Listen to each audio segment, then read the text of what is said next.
اچھا حضرت، اور ایک سوال میرا یہ ہے کہ اگر ایسا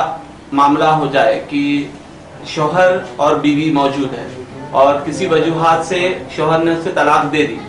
ٹھیک ہے، اور اس کے بعد بیوی کہتی ہے کہ مجھے طلاق نہیں دی گئی، تو یہ سوال یہ ہے کیا طلاق کے لیے گواہ کا ہونا، دو گواہ کو رکھنا، کیا یہ ضروری ہے، یا طلاق کے لیے کسی بھی گواہ کا ہونا ضروری نہیں ہے؟ اس پر ارشاد فرمائیں۔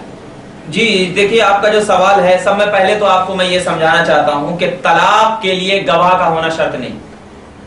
اور طلاق کے لیے لکھ کر کے دینا بھی شرط نہیں۔ طلاق کے لیے صرف شوہر کی زبان سے لفظ طلاق کا نکلنا ضروری ہے بس۔ باقی اگر بیوی انکار کر رہی ہے تو اب اگر واقعی اس انکار سے کیا ہے، لوگوں کے درمیان کیا ہے اختلافات اور لوگ غلط سوچنے پہ مجبور ہو جائیں گے، تو بہتر ہے، ضروری نہیں،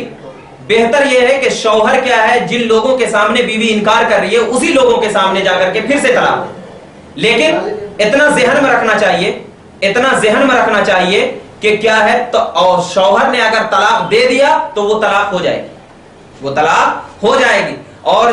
بعد میں اگر شوہر پھر سے جا کر کے طلاق دے رہا ہے تو اتنا ذہن، اگر شوہر ایک طلاق دیا تو 2 طلاقیں رجعی ہوگی، اور اگر شوہر نے وہاں پر بعد میں 2 طلاق دیا تو 3 طلاق ہو جائے گی۔ اتنا ذہن میں رکھنا چاہیے۔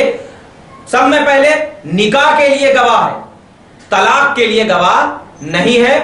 اور جو لوگ یہ بنا چکے ہیں کہ گواہ ہونا ضروری ہے، گواہ کے پاس رہنا ضروری ہے، سب لوگ گواہ ہونا، یہ بالکل کیا ہے، جاہلانہ رسم ہے جو عام طور پر ہمارے معاشرے میں پھیلا ہوا ہے۔ تو ان سے کیا ہے، بچنا چاہیے۔ طلاق کے لیے کوئی گواہ نہیں ہے، اور اگر بیوی انکار کر رہی ہے تو اب اس بیوی کا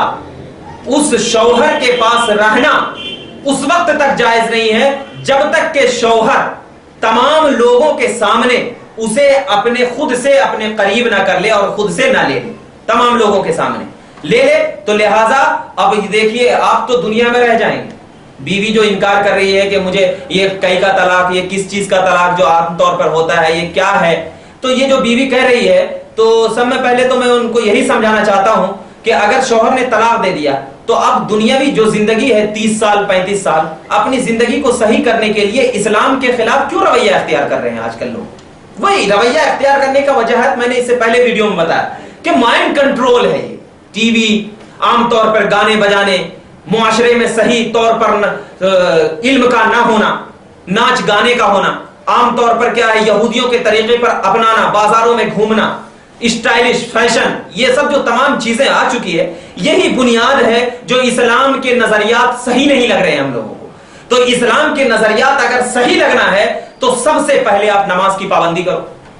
اپنے گھر میں قرآن کی تعلیم دو، اپنے گھر میں کیا ہے، نعتوں کی تعلیم دو، اور ذکر و اذکار کرو، تسبیح کرو، اور پھر اللہ کی بارگاہ میں دعا کرو، دیکھو انشاءاللہ اللہ تبارک تعالیٰ ضرور خیر و برکت دے گا۔ تو لہٰذا ان چیزوں سے اگر بچنا ہے تو گھر میں اسلامی ماحول لانا پڑے گا، اور گھر میں اسلامی ماحول لانے کے لیے ذکر و اذکار کرنا پڑے گا، آپ کو اللہ کو یاد کرنا پڑے گا، رسول اللہ کو یاد کرنا پڑے گا، اور اللہ سے دعا کریں، انشاءاللہ تبارک و تعالیٰ ان چیزوں سے محفوظ بھی رہیں گے اور ہمارا ذہن بھی صاف رہے گا۔